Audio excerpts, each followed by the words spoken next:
Good morning बच्चों। बेटा अपन पढ़ रहे हैं राजनीति विज्ञान का पाठ 5 लोकतंत्र।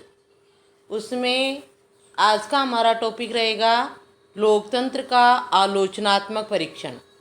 आलोचनात्मक परीक्षण करेंगे अपन लोकतंत्र का। जैसे हमने विशेषताएं लोकतंत्र की, प्रकार, रूप, सिद्धांत, ये हमने पढ़ लिए हैं। तो इसी के आधार पर कि लोकतंत्र में क्या गुण है और क्या दोष है। आलोचना का मतलब होता है गुण दोषों को प्रकट करना।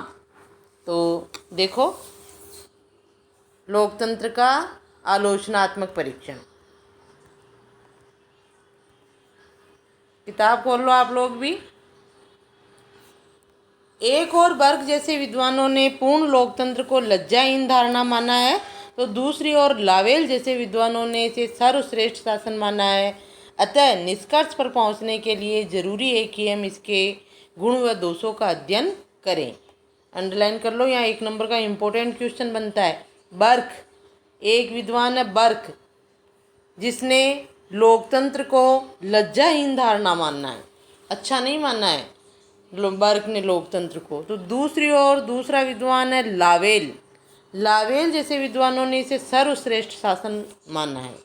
तो 1 नंबर का प्रश्न बनेगा। दो प्रश्न बन गए 1-1 नंबर के आपके यहाँ, कि लोकतंत्र को लज्जाहीन धारणा किस विद्वान ने माना है। तो उत्तर क्या होगा, बर्क। और लोकतंत्र को सर्वश्रेष्ठ शासन किसने माना है, लावेल। तो यही हो गई आलोचना। एक ने इसकी जो है गुण बताए, लज्जाहीन धारणा बताए, लज्जाहीन धारणा में इसके दोष बताए, और जिसने सर्वश्रेष्ठ शासन माना है उसने क्या बताए, गुण बताए। ठीक है, जिसने सर्वश्रेष्ठ शासन माना लावेल ने तो गुण बताए, और बर्क ने लज्जाहीन धारणा मानी तो इसके दोष बताए। क्वेश्चन आपके 2 बनेंगे यहाँ पे 1 नंबर के। अब हम पहले देखेंगे लोकतंत्र के गुण। गुण वैसे जो लोकतंत्र की हमने विशेषताएं पढ़ी थी कि जनता का शासन है, जनता द्वारा चुना गया शासन है, जनता के प्रति उत्तरदायी है, विकासशील है। तो ये भी जैसे अपन लिख सकते हैं गुणों में। और ये गुणों वाला 4 अंक का प्रश्न इस बार आया है शायद। लोकतंत्र के 4 गुण पूछे गए थे। देखो, लोकतंत्र के प्रमुख गुण निम्नलिखित है। सबसे पहला है सार्वजनिक हित में वृद्धि। आपको पता है लोकतंत्र में जो है शासन का संचालन जनता के द्वारा चुने हुए प्रतिनिधियों द्वारा किया जाता है, और प्रत्येक 5 वर्ष में जो है चुनाव होते हैं। तो जो प्रतिनिधि चुने जाते हैं वो जो है सार्वजनिक हित के कार्य करते हैं। सार्वजनिक हित के कार्य करने के लिए मजबूर होते हैं, क्योंकि उनको दोबारा भी चुनाव लड़ना होता है। तो ये एक लोकतंत्र का गुण है कि लोकतांत्रिक शासन पद्धति में सार्वजनिक हितों में वृद्धि होती है। यानी कोई भी कार्य सरकार एक व्यक्ति विशेष के लिए न करके सार्वजनिक हितों में वृद्धि के लिए करती है। तो देखो, प्रजातांत्रिक शासन का संचालन जनता के प्रतिनिधियों द्वारा किया जाता है। वे सार्वजनिक हित में वृद्धि के वायदे के आधार पर चुने जाते हैं, और उन्हें भविष्य में पुनः चुनाव लड़ना होता है। अतः ये जनप्रतिनिधि सार्वजनिक हित में शासन करते हैं। लोकतंत्र में शासन जनता के प्रति उत्तरदायी होता है। ये भी लिख सकते हैं अपन गुण में कि लोकतंत्र में शासन जनता के प्रति उत्तरदायी होता है। जो शासन करने वाले प्रतिनिधि है वो जनता के हितों को ध्यान में रखकर जो है शासन करेंगे। अगला है कार्यकुशल शासन।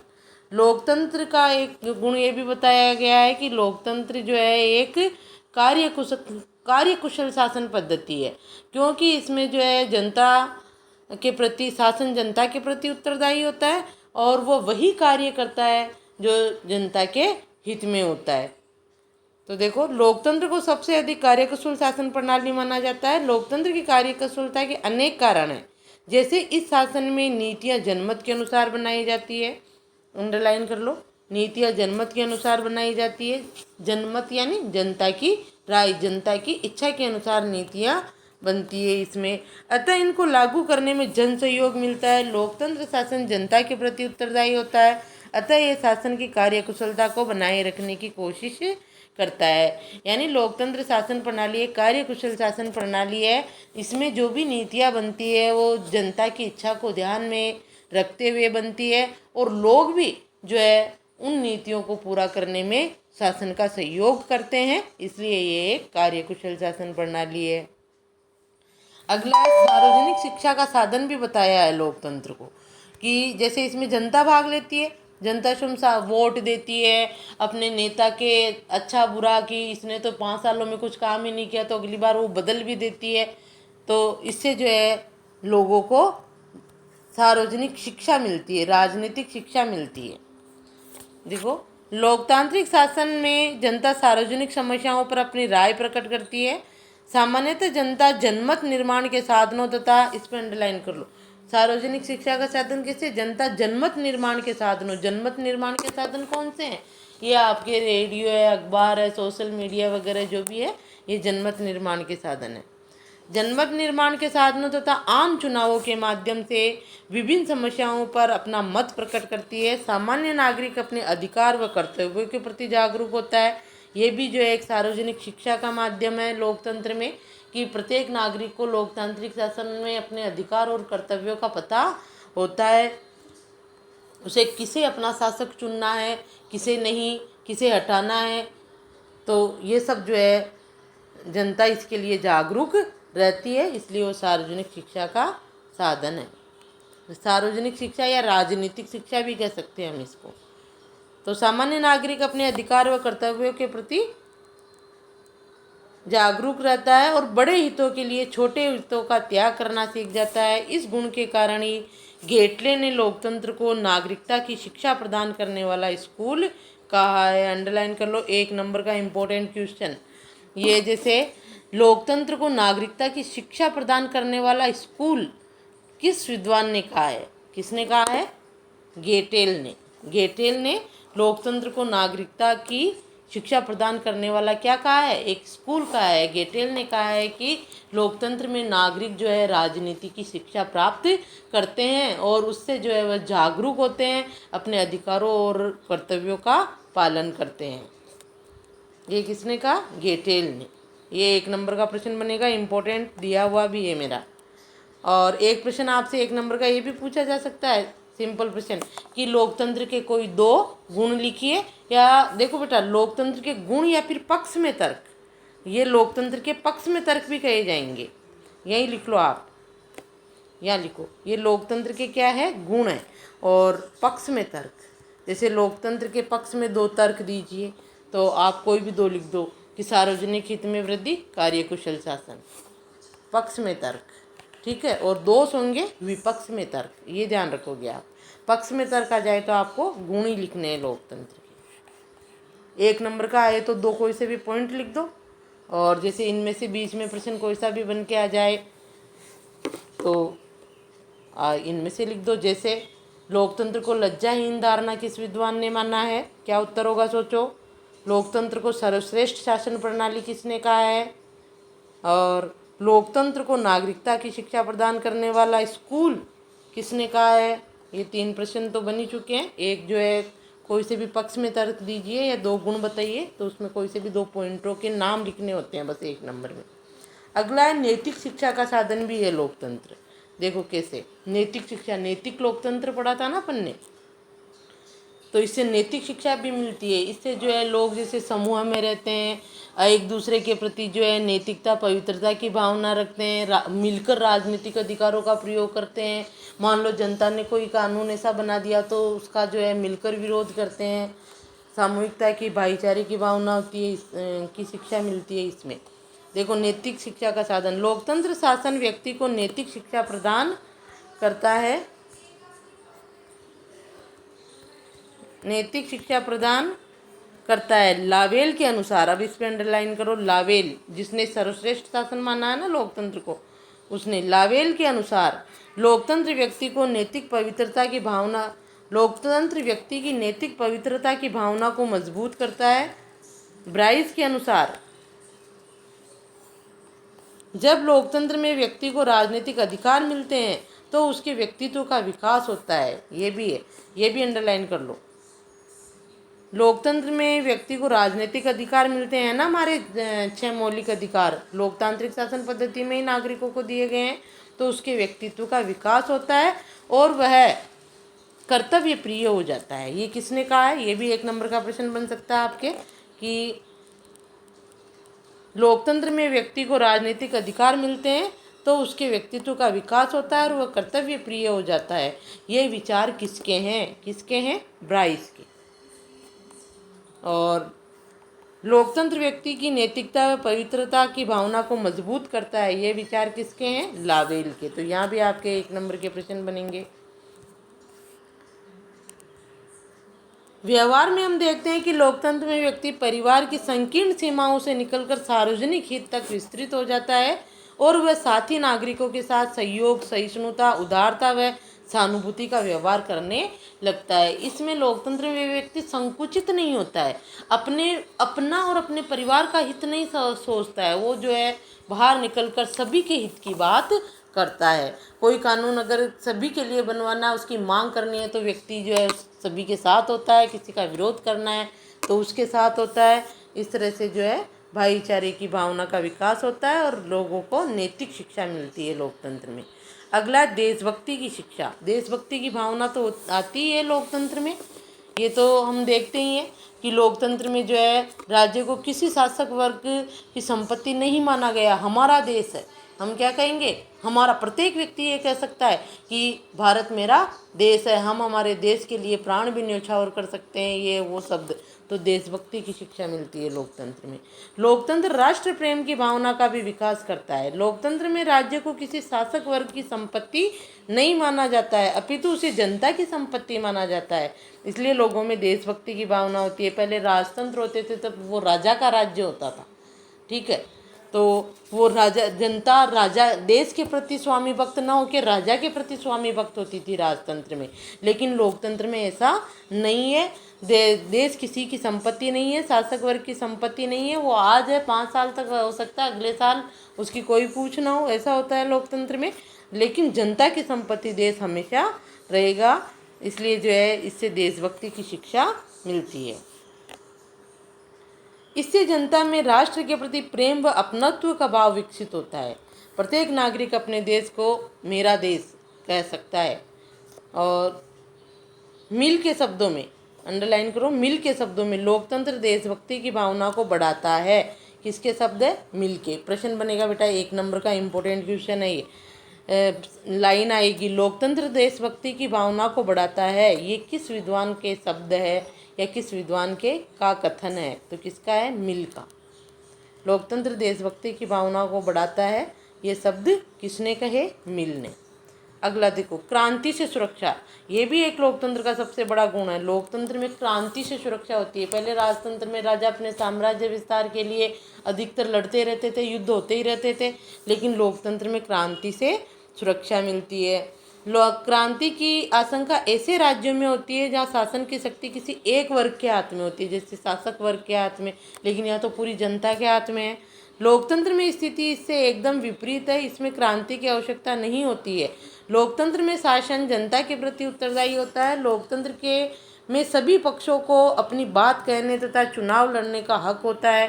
साथ ही किसी विषय पर सरकार से असहमति होने पर अगले चुनाव में उसके विरुद्ध मत देने की स्वतंत्रता भी क्रांति की संभावना को कम करती है। यहाँ पर क्या है, मान लो शासक वर्ग निरंकुश हो गया तो अगले 5 साल भाई तू साल 2 साल और कर लो, तुम्हारी मनमर्जी, अगले साल तुम कभी सत्ता में नहीं आओगे। जनता उनको हटा देती है। उनके विरुद्ध मत देने का स्वतंत्र अधिकार भी जनता को है। इसलिए जो है लोकतंत्र में क्रांति से सुरक्षा होती है। लोकतंत्र में जो है शासक वर्ग निरंकुश नहीं हो सकता।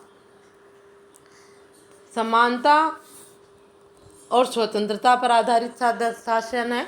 ये भी लोकतंत्र का एक सबसे बड़ा गुण है कि लोकतंत्र में जो है सभी व्यक्तियों को समान माना गया है, समानता का अधिकार दिया गया है। जाति, धर्म, लिंग, भाषा, क्षेत्र किसी भी आधार पर नागरिकों में भेदभाव नहीं किया जाता है लोकतंत्र में। और व्यक्तियों को जो है कुछ स्वतंत्रता का अधिकार भी दिया गया, स्वतंत्र भी है व्यक्ति अपने विचार अभिव्यक्ति के लिए। इस तरह तो समानता और स्वतंत्रता पर आधारित शासन ये भी लोकतंत्र का एक महत्वपूर्ण गुण है।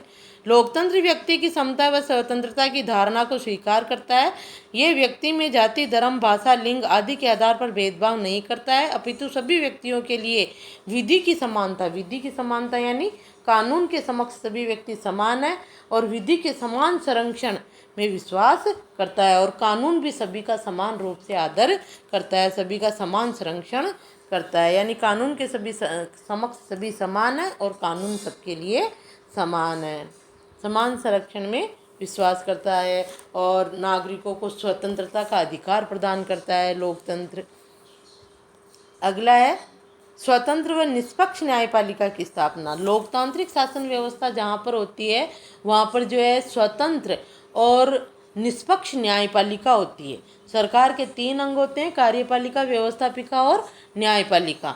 तो कार्यपालिका और व्यवस्थापिका में तो घनिष्ठ संबंध होते हैं। शासन संचालन ही कार्यपालिका व्यवस्थापिका ही के द्वारा ही किया जाता है। लेकिन लोकतंत्र में एक तीसरा अंग दिया गया है, लोक स्वतंत्र न्यायपालिका, जो कार्यपालिका और व्यवस्थापिका के अत्याचारों से, उनके शासक वर्ग के निरंकुश होने से जनता को बचाती है। कौन? स्वतंत्र न्यायपालिका, जो कार्यपालिका और व्यवस्थापिका से बिल्कुल अलग होती है। अगर शासक वर्ग किसी भी प्रकार का अत्याचार जनता पर करता है या कोई गलत कानून बनाता है तो स्वतंत्र और निष्पक्ष न्यायपालिका की स्थापना लोकतंत्र में की जाती है, जो नागरिकों के अधिकारों की रक्षा करती है। देखो, लोकतंत्र में स्वतंत्र व निष्पक्ष न्यायपालिका की स्थापना की जाती है, जो व्यक्ति को कार्यपालिका व व्यवस्थापिका के अत्याचारों से बचाती है और व्यक्ति की स्वतंत्रता की रक्षा करती है। ऐसी न्यायपालिका व्यक्ति को शासन के अनुचित नीतियों का विरोध करने का साहस देती है और शासन से उसकी संवैधानिक मर्यादाओं का पालन कराती है। अगर संवैधानिक के अनुसार शासन नहीं चल रहा है तो जनता उसका विरोध कर सकती है। अपने स्वतंत्रता और अपने अधिकारों की रक्षा के लिए जो है देश का, लोकतांत्रिक देश का प्रत्येक नागरिक जो है स्वतंत्र न्यायपालिका की शरण ले सकता है और वो न्यायपालिका जो है उसको स्वतंत्र और निष्पक्ष न्याय प्रदान करती है। ये सबसे बड़ा गुण है लोकतांत्रिक शासन व्यवस्था का। अगला है कला, साहित्य, संस्कृति में विज्ञान की प्रगति में सहायक। लोकतांत्रिक शासन व्यवस्था जहाँ पर है उस देश में कला, साहित्य, संस्कृति एवं विज्ञान की भी जो है पर्याप्त रूप से प्रगति होती है। देखो, लोकतंत्र कला, साहित्य, संस्कृति व विज्ञान पर किसी प्रकार का अनुचित नियंत्रण नहीं करता है, अपितु इनका विकास चाहता है। लोकतांत्रिक शासन व्यवस्था में कला, साहित्य, इन पर किसी प्रकार का कोई नियंत्रण नहीं होता है, अपितु लोकतांत्रिक शासन व्यवस्था इनका जो है कला, साहित्य, संस्कृति, विज्ञान, इनके जो है प्रगति के लिए प्रोत्साहन करता है, इनको सहायता देता है। लोकतंत्र की तुलना में अधिनायकवाद में इन सभी क्षेत्रों पर नियंत्रण होता है। जैसे राजा या अधिनायकवाद जो होता है वहाँ पर जो है कला, साहित्य, इन क्षेत्रों में जो है विकास के लिए पर क्या होता है, इनके विकास पर नियंत्रण होता है। यानी कला, साहित्य को प्रदर्शन या उसको जो है जनता तक जो है नागरिक स्वतंत्र रूप से नहीं पहुंचा सकते हैं अधिनायकवाद में, जबकि लोकतंत्र में ऐसा नहीं है। नियंत्रण होता है क्योंकि वहाँ विचार एवं क्रम की स्वतंत्रता नहीं होती है, व्यक्तियों को स्वतंत्रता का अधिकार नहीं है। अतः अधिनायक तंत्रों में कला, साहित्य व संस्कृति के क्षेत्र में पर्याप्त विकास नहीं होता है और विज्ञान के विकास में भी बाधा आती है। तो जबकि लोकतंत्र में ऐसा नहीं है, कला, साहित्य, संस्कृति, विज्ञान की प्रगति में जो है लोकतंत्र सहायक होता है, उसको प्रोत्साहन देता है और यहाँ तक कि सहायता भी देता है। संविधानवाद में आस्था, ये भी लोकतंत्र का एक बहुत अच्छा गुण है कि लोकतंत्र शासन व्यवस्था जो है ये मन मर्जी की नहीं होती है, संविधानवाद में आस्था है।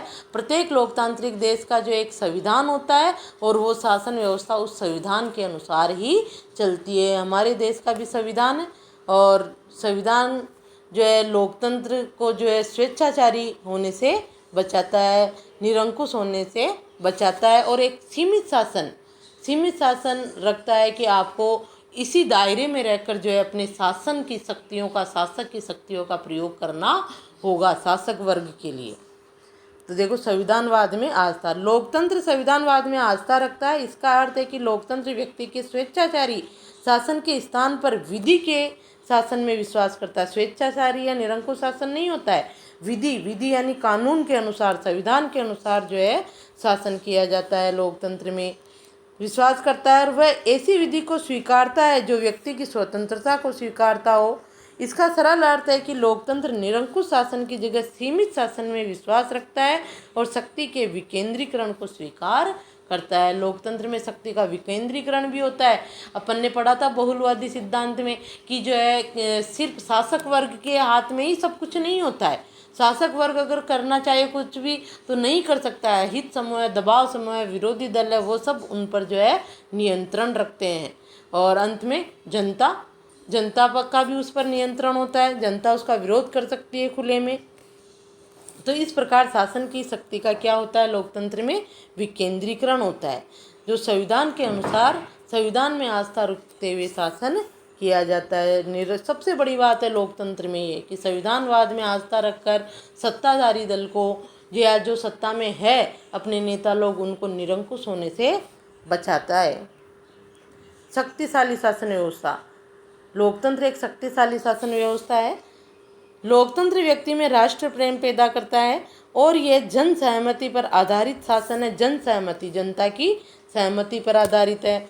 अतः जब भी राष्ट्र पर संकट आता है तो संपूर्ण जनता एक व्यक्ति के रूप में संकट के विरुद्ध खड़ी हो जाती है। ये भी सबसे बड़ी विशेषता है शक्तिशाली शासन व्यवस्था है कि लोकतंत्र में प्रत्येक व्यक्ति अपने राष्ट्र के प्रति समर्पित होता है। उसमें राष्ट्र प्रेम होता है, देशभक्ति की भावना होती है। और लोकतंत्र में जो भी निर्णय लिए जाते हैं वो जनमत के आधार पर लिए जाते हैं, जन सहमति से लिए जाते हैं। अतः जब भी राष्ट्र पर संकट आता है तो संपूर्ण जनता जो है एक व्यक्ति के रूप में अपने राष्ट्र के लिए जो है खड़ा हो जाती है। तो इससे जो है शासन को क्या मिलती है, शक्ति मिलती है। जैसे अभी मान लो भारत चीन का युद्ध के थोड़े हालात से बने थे ना, तो उस समय जो है प्रत्येक नागरिक उसके लिए तैयार हो गया था। अपना चंद्रयान था, जैसे विज्ञान में आपने पढ़ा होगा ना, वो मंगलयान गया था, तो वो थोड़ा विफल होता दिखाई दिया। तो देश के नागरिकों ने ये नहीं कहा कि इतना पैसा खर्च कर दिया और कुछ गया तो नहीं, लोगों ने क्या कहा कि हमारे अकाउंट से पैसे काट के जो है भारतीय विज्ञान प्रयोगशाला में जो है दे दिए जाए। तो इस तरह संकट के समय जो है देश एक हो जाता है और प्रत्येक व्यक्ति अपना फर्ज निभाता है लोकतंत्र में। इसलिए इसको शक्तिशाली शासन व्यवस्था भी कहा जाता है। विश्व शांति का समर्थक। अगला गुण क्या है इसका, ये विश्व शांति का समर्थक है। देखो, राजतंत्र, कुलीन तंत्र और अधिनायक तंत्र, ये अलग अलग शासन के प्रकार है। राजतंत्र यानी राजा का शासन, कुलीन तंत्र यानी जो कुलीन परिवार होते हैं उनके हाथ में शासन की सत्ता होती है वो, और एक अधिनायक तंत्र जो जैसे तानाशाही वगैरह होती है। तो अधिनायक तंत्र का इतिहास बताता है कि इन शासन प्रणालियों में समय समय पर विश्व की शांति को खतरा उत्पन्न किया है। जो हमारे पहले विश्व युद्ध, दूसरे विश्व युद्ध हुए, ये अधिनायक तंत्र इनके कारण ही हुए हैं। खतरा उत्पन्न किया, इसका कारण यह है कि ये शासन प्रणालियाँ सैनिकवाद, कठोर विदेश नीति तथा विस्तारवाद में विश्वास रखती है। ये शासन प्रणालियाँ कौन सी, ये राजतंत्र, कुलीन तंत्र और अधिनायक तंत्र। किंतु लोकतंत्र विश्व शांति व सहयोग में आस्था रखता है। ये शासन प्रणालियाँ तो सैनिकवाद में इसमें आस्था रखती है और लोकतंत्र विश्व शांति व सहयोग में आस्था रखता है। इसका कारण यह है कि लोकतंत्र सैनिकवाद की जगह शांतिपूर्ण सहअस्तित्व में विश्वास रखता है और राष्ट्रों के बीच विवादों को पारस्परिक वार्ता एवं समझौतों द्वारा तथा अंतर्राष्ट्रीय कानून द्वारा सुलझाना चाहता है। अतः लोकतंत्र शासन व्यवस्था जो है विश्व शांति की समर्थक है। वो सैनिकवाद, कठोर विदेश नीति या विस्तारवाद भी नहीं है। विस्तारवाद का मतलब अपने साम्राज्य, अपने देश की सीमाओं का विस्तार, ये लोकतंत्र में नहीं होता है। अपने देश की जो सीमा है, अपने देश में ही जो है हमारा जो लोकतांत्रिक देश है वो जो है आराम से अपनी शासन व्यवस्था करना चाहते हैं, अपने देश की सीमाओं को बढ़ाना नहीं चाहते हैं। जबकि राजतंत्र वो थे, राजाओं में युद्ध क्यों होते थे, ये विस्तारवाद, साम्राज्यवाद के कारण ही होते थे। सभी अपने अपने राष्ट्र की सीमा बढ़ाना चाहते थे, लेकिन लोकतंत्र में ऐसा नहीं है। लोकतंत्र तो शांतिपूर्ण सहअस्तित्व में विश्वास रखता है और राष्ट्रों के बीच जो विवाद होते हैं उनको पारस्परिक वार्ता और समझौतों द्वारा जो है सुलझाना चाहता है। तो इस प्रकार ये आपके लोकतंत्र के गुण हुए। तो कोई से भी 4 गुण पूछे जा सकते हैं, तो आपको जो इजी लगे उनके जो है वर्णन आप याद कर लेना। या फिर इस तरह भी पूछा जा सकता है कि जैसे यही आ गया कि लोकतंत्र एक शक्तिशाली शासन व्यवस्था है, कैसे समझाइए। ऐसे पूछा जा सकता है, तो आपको याद तो पूरा करना होगा। ठीक है। अब अगले वीडियो में हम देखेंगे लोकतंत्र के दोष। वीडियो पूरा देखना बच्चों।